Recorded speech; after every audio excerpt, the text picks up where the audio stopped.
du bâtiment regroupe plusieurs branches du bâtiment.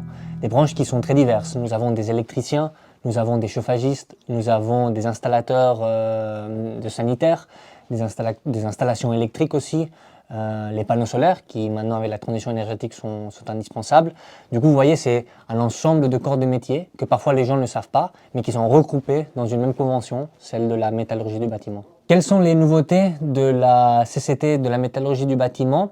Alors il y en a trois. La première c'est la suppression du rayon d'exclusion, c'est-à-dire que les chantiers qui étaient situés plus proches de 4 km du siège de l'entreprise, les travailleurs ne pouvaient pas bénéficier de l'indemnité repas. Ce rayon d'exclusion est donc supprimé. Peu importe où on travaille à Genève, on pourra avoir accès au panier repas. Le panier repas, il est fixé à 220 francs par mois ou bien une augmentation du salaire réel de 1,5 francs par heure. La deuxième nouveauté importante, c'est que les travailleurs qui avaient déjà une indemnité forfaitaire et qui vont rester dans cette indemnité forfaitaire devront avoir une augmentation de 95 francs par mois de leur salaire.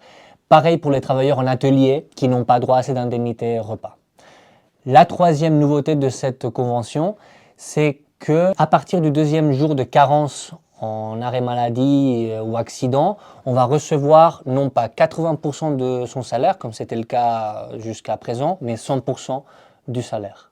Du coup, grâce à tes collègues qui sont membres d'UNIA, tu pourras bénéficier de tous ces avantages. Si tu as des questions, des doutes, des remarques par rapport à cela, n'hésite pas à nous contacter à UNIA Genève. Nous sommes là pour toi et pour tous les collègues de la branche.